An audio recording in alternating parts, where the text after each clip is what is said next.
Frédéric Genevée, pardon, ce compagnon de route des archives nationales en particulier, qui quand même a un certain nombre de spécificités qu'il convient de souligner très rapidement.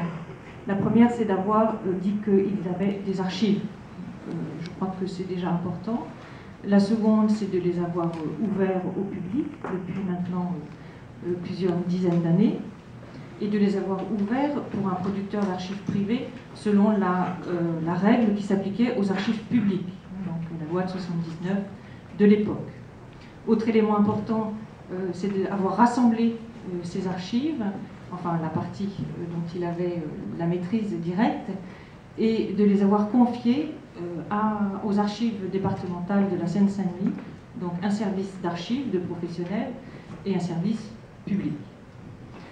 Dernier élément, donc c'est ce qui vous réunit, je crois, aujourd'hui, c'est de procéder, donc par la voix de Frédéric Genevée, à l'histoire de ces archives. Et Dieu sait que l'histoire des archives peut être une science humaine en elle-même, hein, toute seule, et que les archivistes y sont aussi très attachés. Enfin, pour terminer, parce que je n'en dirai pas plus, ce qui me semble aussi important de noter, c'est que l'histoire de ces archives, c'est au travers d'un côté un peu technique ou scientifique, c'est aussi l'histoire, on le voit bien dans le livre de Frédéric, l'histoire des hommes, l'histoire des idées, l'histoire des relations internationales aussi, et donc plus généralement c'est aussi l'histoire de la France à laquelle nous avons, nous, aux Archives nationales, mission de nous intéresser. Donc plein de bonnes raisons pour vous accueillir ce soir. Mais je dois tout d'abord vous demander d'excuser plutôt Michel Mazot, donc directeur. Frédéric Genevée m'a transmis la première version de son manuscrit. Et le sentiment qui m'animait était assez voisin, en tout cas dans l'atmosphère qui présidait à la lecture fiévreuse des premières pages, à ce que relate un écrivain, dont je vais vous lire quelques extraits. Voilà ce que disait Ismaël Kadare, donc écrivain albanais, dans un roman qui s'appelle Le Grand Hiver. De temps en temps, il levait les yeux fatigués et regardait les rayons. Il était rempli de voix. Ils étaient remplis de voix. Il devait y avoir là de vieux dossiers, datant peut-être même de l'époque de l'occupation, où étaient sûrement gardés les procès-verbaux subsistants des réunions des premières cellules communistes, tenues dans des caves, et où il était question des Allemands et d'attentats. Dans d'autres salles, silencieuses comme celle-ci, devaient être rangées les cartes d'adhérents des communistes morts, conservées comme dans des sarcophages, et que les poètes comparaient souvent à de petits feux qui scintillaient dans l'éternité. Besnik resta là un long temps à feuilleter les papiers, en prenant des notes. Par moments, l'idée que quelque part, au milieu de cette clameur, se trouvaient aussi ses propres paroles, le parcourait confusément. Cette pensée se mêlait au sentiment qu'il se trouvait dans la crypte du parti, où une pyramide commune, incomparablement plus imposante que celle des pharaons, était conservée, l'élément impérissable des communistes. Alors si je cite ce passage, c'est d'abord parce que Frédéric Genevée le cite dans son ouvrage, mais surtout aussi pour l'envers, ou du moins le commentaire qu'il a sorti de cette citation, que je vous lis, et c'est bref. À la fin des années 70, le grand écrivain albanais, chantant les louanges du régime national communiste d'Enver Hoxha, illustrait par la visite de son héros aux archives du comité central une vision mythique du communisme et de sa mémoire. La redondance des commentaires journalistiques actuels sur les archives du PCF n'est que l'image retournée des propos d'Ismaël Kadare, une manière de croyance sacralisée dans l'accès à la vérité par les archives. Tout cela pour vous dire que quand ce manuscrit est arrivé, c'est un moment où d'aucuns vantent le mythe de la transparence par Wikileaks et par d'autres révélations de documents secrets, il y avait une autre façon d'aborder l'histoire que par la succession de révélations de documents qui parleraient en soi, d'une transparence qui ne souffrirait d'aucune médiation. En fait, ce livre, qui s'intitule « La fin de secret », pourrait faire croire effectivement qu'il est parsemé de révélations les plus explosives les unes que les autres, mais il s'agit d'un autre travail que celui-là. Je ne veux pas vous décevoir parce que le livre n'est pas décevant. Il s'agit d'un travail qui consiste à mettre en rapport l'histoire d'un parti, l'histoire des documents, et puis leur interprétation, qui reste évidemment indispensable pour mettre en relation des documents, des papiers, avec un contexte historique qui est évidemment éminemment important. Et pour terminer, Frédéric Genevée, et après je vous questionne, tu dis, enfin on va se tutoyer parce que... Voilà. Alors, avant d'essayer de répondre à la question de Bernard, moi aussi, quels étaient mes objectifs qui sont restés les mêmes d'ailleurs, jusqu'à la fin, quand j'ai commencé à écrire ce livre. D'abord, Bernard a raison de citer la citation d'Ismaël Kadare, c'est que j'ai voulu déconstruire une fascination qui me surprend, et qui chaque jour me surprend, une fascination du grand public et surtout une fascination médiatique pour les archives du Parti communiste français. Fascination qui effectivement a son symétrique, parfois son symétrique, dans les rangs du Parti communiste lui-même. Donc j'ai voulu déconstruire cette double fascination avec les armes de l'historien. Donc c'est avant tout un livre d'histoire, c'est pas un livre de scoop, c'est pas un livre de révélation, c'est un livre avec une problématique qui travaille et qui émet des hypothèses, des interprétations et qui lance la discussion. Cette fascination, à mon avis, elle prend racine sur une espèce de paradoxe, c'est que pendant longtemps, les archives du parti, enfin une partie des archives, une partie de la documentation produite par le Parti communiste français a été une documentation secrète. Secrète à l'égard de l'extérieur du PCF, mais aussi y compris à l'intérieur du Parti communiste français. Et aujourd'hui, on arrive dans une situation où ce sont les archives de ce parti qui sont les plus ouvertes. Quand je compare aux autres partis politiques français. Donc on est passé d'une situation à une toute autre situation, et donc j'ai voulu essayer de comprendre et expliquer ce processus.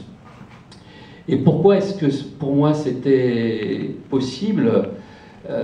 D'abord parce que ces archives, alors pour ceux qui ne le savent pas, elles ont été ouvertes la décision d'ouverture a été prise en 1993, et j'excuse, on allait oublier, c'est très grave, j'excuse aussi l'absence de Francette Lazare, qui a été la première responsable des archives du PCF, mais qui aujourd'hui promeut un livre aussi publié aux éditions de l'Atelier dans une ville de province.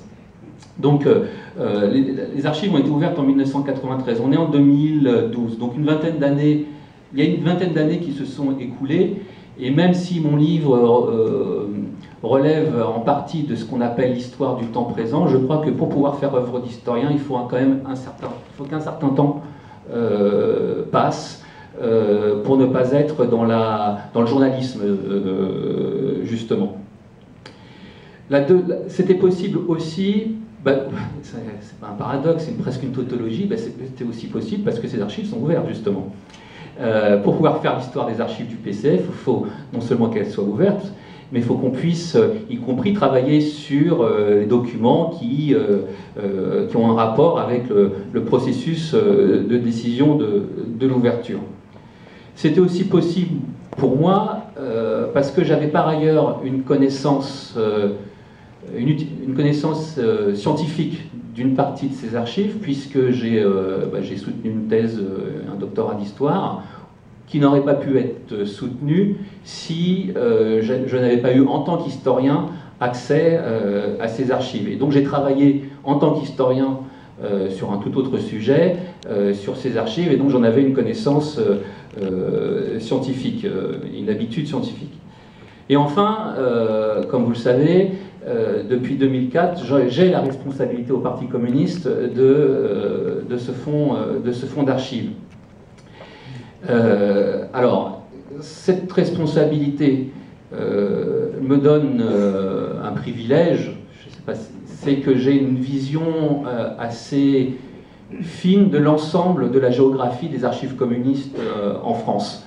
Je me déplace pas mal en province dans les fédérations du PCF, je connais assez bien les divers centres qui conservent les archives, et j'ai une habitude en tant que responsable des archives du PCF, des demandes et des raisons qui motivent l'utilisation de ces archives par les historiens, par des militants politiques ou par j'y reviendrai, des citoyens, si j'ose dire, lambda. Pour autant, j'en suis devenu responsable en 2004, je n'ai pas été aux premières loges ni impliqué dans le processus d'ouverture lui-même. Donc j'ai aussi un certain recul. Alors, souvent quand on décrit ce processus d'ouverture, même moi le premier, je dis, bon voilà, 1993, décision d'ouverture, 1997, déblocage des premiers fonds, enfin des moyens pour pouvoir véritablement s'en occuper, 2003, classement par l'État de ce fonds comme fonds patrimonial. Classement par l'État, pour ceux qui ne savent pas, ça veut dire non pas que l'État classe, mais que l'État accorde, si vous voulez, si je veux dire avec trivialement, un label à ces archives et les reconnaît comme patrimoine national, et c'est le seul cas d'archives politiques qui dispose du classement. Et puis, donc, à la suite de ce classement, négociation entre le Parti communiste français et le Conseil général de la Seine-Saint-Denis et le directeur des archives départementales de la Seine-Saint-Denis pour un dépôt donc aux archives départementales qui se trouve à Bobigny. Donc, dit comme ça, on a un processus qui semble linéaire. Ce que j'ai voulu faire avec le livre, c'était de décrire ce processus tout en essayant de dire que, évidemment, il n'était pas déterminé d'avance et que, au bout, enfin, que l'ouverture totale, systématique, l'accès par tous, n'était pas une évidence au départ. Et donc, je me suis intéressé à l'année 1993 en remontant dans le temps. Comment on arrive à cette décision, quelle est l'histoire de la production documentaire et quelle est l'histoire de l'usage par le Parti communiste de ces archives. Et j'ai voulu ensuite, après 1993, essayer de montrer que l'usage de ces... Parce que mon livre, ce n'est pas qu'une description, c'est aussi une réflexion sur l'usage des archives, et notamment l'usage par les historiens, ou ceux qui se prétendent parfois historiens de ces archives, l'utilisation par le Parti communiste français qui continue de les utiliser après les avoir déposés aux archives départementales de la Seine-Saint-Denis, et l'utilisation par tous ceux qui veulent y accéder. Donc je remonte dans le temps, avant 1993, et donc en amont si vous voulez, et je fais aussi une analyse des archives et de leur usage en aval. Alors après, je vais peut-être m'arrêter pour le moment, parce que je pourrais en parler pendant quelques dizaines d'heures. Hein. Oui, un historien comme moi d'abord se réjouit d'avoir un instrument comme celui-là, ce livre qui fait l'histoire de ces archives, qu'on connaissait en gros pour ceux qui travaillaient, mais il y a du nouveau quand même, il y a du nouveau dans les rapports, c'est pas linéaire, on voit que c'est pas linéaire, qu'il y a des obstacles, qu'il y a des sursauts.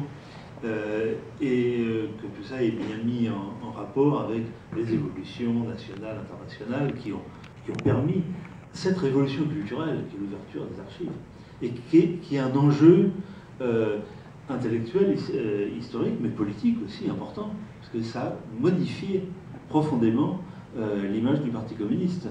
Et donc quand tu fais cette histoire des archives, tu fais aussi l'histoire du rapport des archives, du rapport du Parti communiste à ses archives, aux intellectuels, de l'image qu'il veut donner à l'extérieur. C'est vraiment un enjeu important. Et bien sûr se pose très vite la question, est-ce que ça a changé l'historiographie? Est-ce que ça l'a bouleversé? Est-ce qu'il y a un avant, un après?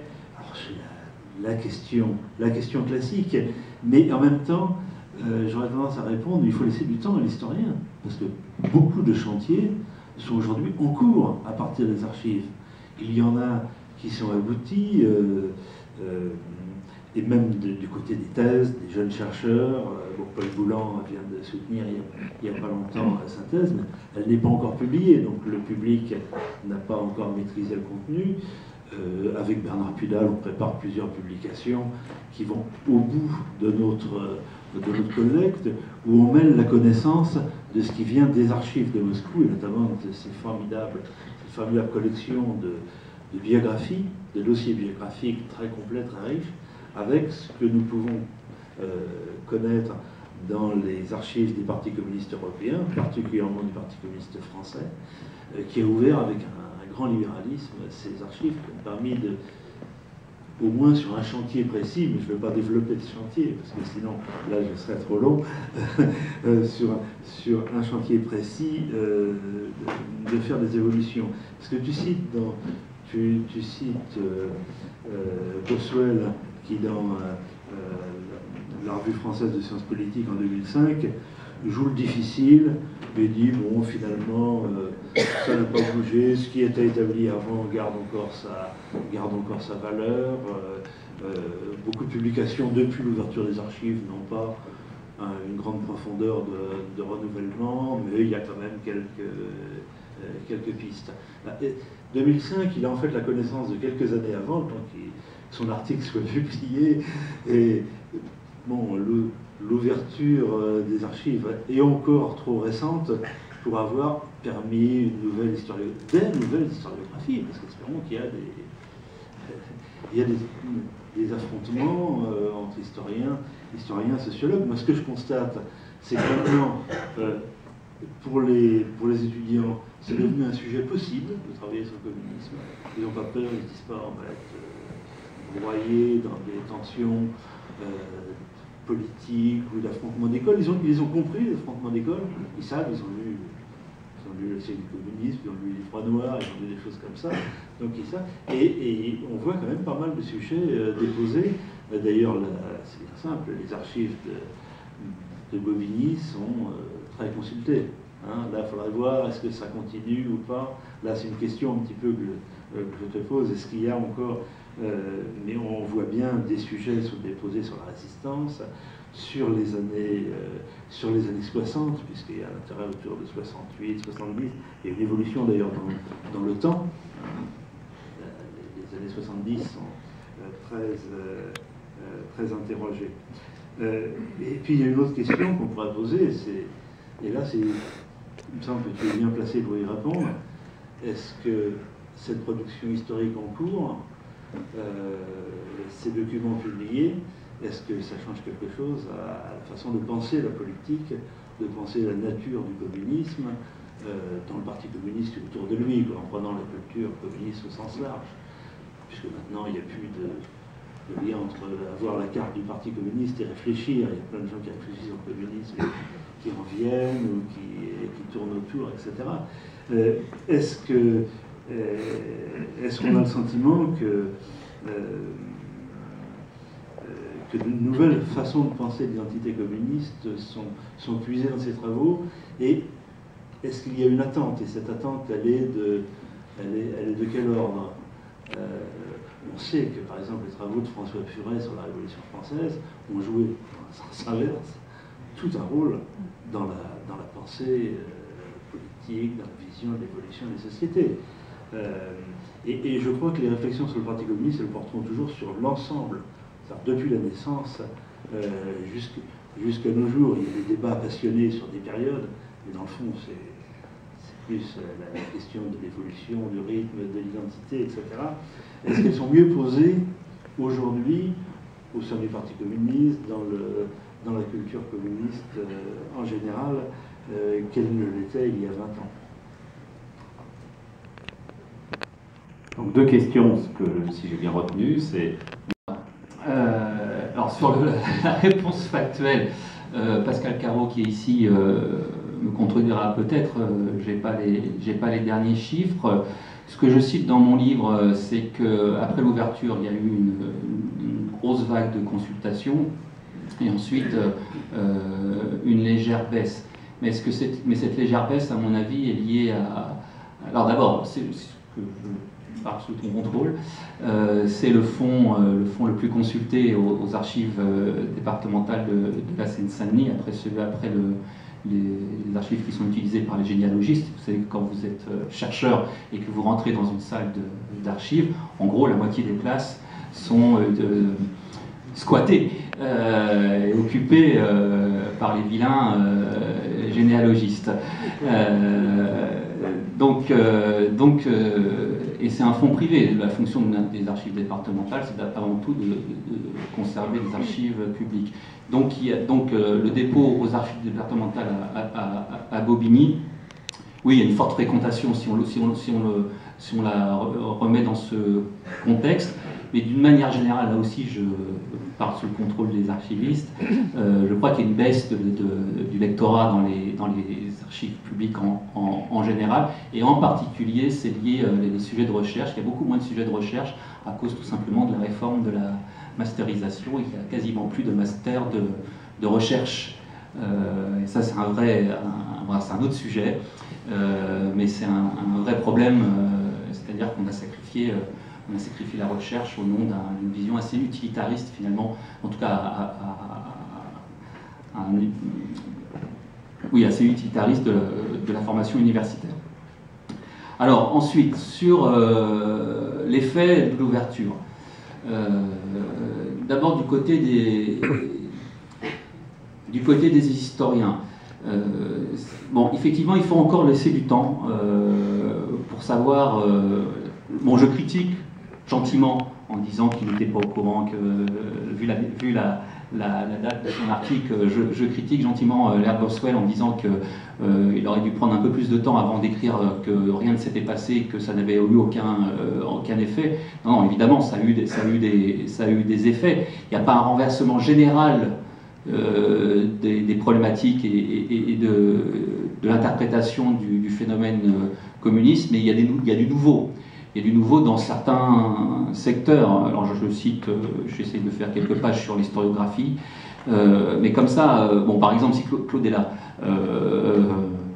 sur le savoir biographique, les trajectoires des militants, évidemment, là c'est un continent nouveau qui s'est ouvert pour les historiens qui ont pu avoir accès aux dossiers, notamment aux dossiers biographiques des cadres communistes. Dossiers donc biographiques, pour que tout le monde comprenne, que rédigeaient certains, enfin l'encadrement du Parti communiste régulièrement. Il rédigeait un questionnaire biographique qui servait à la fois à le repérer, les promouvoir, mais aussi à les contrôler. Donc ça, c'est disponible pour les historiens, et donc ça c'est un véritable changement. À mon avis, l'ouverture aussi permet une meilleure connaissance, donc il y a tout l'aspect sociologique, prosopographique, qui est un véritable, à mon avis, renouveau avec l'ouverture de ces archives. Il y a aussi l'étude du processus de décision à l'intérieur du PCF, qui, à mon avis, est mieux perçue. Et y compris la géographie, bon, par exemple, on a une vision assez simpliste du processus de décision du Parti communiste français pendant des décennies, et puis lui le premier disait que ça se passait comme ça, c'est que ça allait c'était un parti discipliné, centralisé, et que tout marchait très bien. Si on regarde la trace de ce processus de décision, et si on regarde comment les archives du Parti communiste français sont éclatées dans toute la France, on entre dans on a une vision beaucoup plus complexe, beaucoup plus fine des archives, mais aussi, et donc de son fonctionnement. Donc là, je crois aussi qu'il y a une nouveauté, enfin une piste qui s'ouvre. Après, il y a des choses sur les rapports entre documents publics et documents internes, c'est-à-dire comment on intracte une affiche. Bon, c'est des documents publics dès leur création, mais comment on en vient là? Par quel processus de décision on en vient à éditer tel ou tel document public. Donc ça, c'est-à-dire que l'ouverture des archives, l'accès aux documents interne n'efface pas le besoin de continuer d'étudier, et ça je plaide beaucoup pour ça, de continuer d'étudier les documents publics. Et c'est le rapport entre les deux qui permet à l'historiographie de franchir des pas. Bon, je pourrais continuer sur ce chantier historiographique, où je pense qu'effectivement l'ouverture a permis du nouveau. À condition, et vous verrez qu'il y a des pages là par contre un petit peu plus sévères sur la question, à condition de ne pas avoir du communisme une réduction essentialiste, moi je dis, c'est-à-dire ceux qui disent que finalement le communisme ça se réduit à une soumission à l'internationale communiste ou à l'Union soviétique, ou pire, ceux qui disent que finalement ça se réduit à une seule dimension, le crime. Une fois qu'on a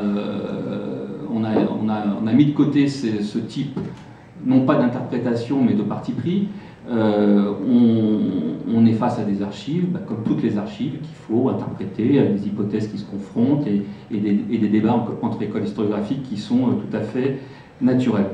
Du côté du Parti communiste, alors, d'abord, la décision de l'ouverture en 1993, j'essaie d'expliquer, il y a deux choses. D'une part, à l'ouverture des archives de l'Internationale communiste en 1991, et donc le Parti communiste français se retrouve face à une espèce de concurrence, c'est-à-dire que des historiens peuvent accéder à une partie de son histoire, parce que les archives de l'Internationale communiste, c'est 1920-1943, donc c'est en gros essentiellement la période antérieure à la Seconde Guerre mondiale. Donc ce continent d'archives s'ouvre, des polémiques surgissent, et donc le Parti communiste est sur la défensive et décide, entre guillemets, de lutter à armes égales en quelque sorte, et d'ouvrir ses archives pour dire bon, on va discuter tous avec les mêmes matériaux. Ça c'est un aspect de la question. Mais ça ce n'est possible que parce qu'en amont, il y a une culture, enfin en tout cas une culture,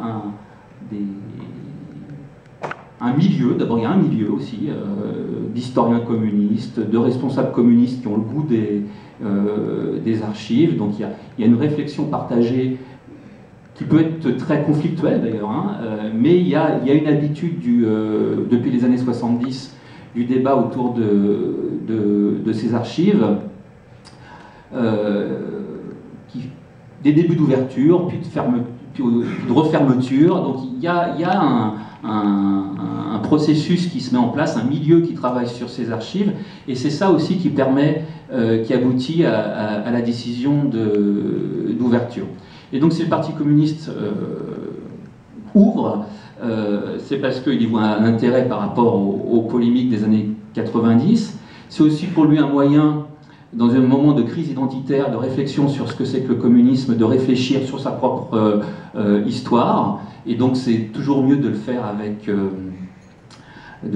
des archives et de le faire de manière scientifique. En tout cas, il s'en convainc au fil des années, et aujourd'hui, je crois, il en est persuadé. C'est aussi un moyen politique, hein, il ne faut pas être naïf pour le Parti communiste, d'abord pour apparaître comme le parti le plus ouvert. C'est un moyen, il n'y a pas de... ce ne sont pas des enfants de cœur, donc nous sommes le parti le plus ouvert, la preuve, nous ouvrons nos archives, les autres faites la même chose. Et après on discute. Il y a cet aspect-là. Il y a aussi un moyen, via les archives, de renouer avec son histoire, y compris son histoire conflictuelle, et notamment avec une partie de ses opposants ou dissidents ou dirigeants exclus, qui ont quitté le PCF, par exemple à la fin des années 90 ou au début des années 2000, j'ai plus la date en tête, Anicet Le Pors qui a quitté le Parti communiste français au début des années 90 de manière assez, pour des raisons politiques très claires, décide de déposer ses archives dans le fond du Parti communiste alors qu'il rien ne l'obligeait. Et donc il y a comme une espèce de, pour le Parti communiste, une espèce de manière de renouer les liens avec, parce que l'ouverture des archives permet de penser autrement le communisme pour le Parti communiste. Alors moi j'ai l'habitude de dire au Parti communiste que l'histoire ça ne sert pas à grand chose.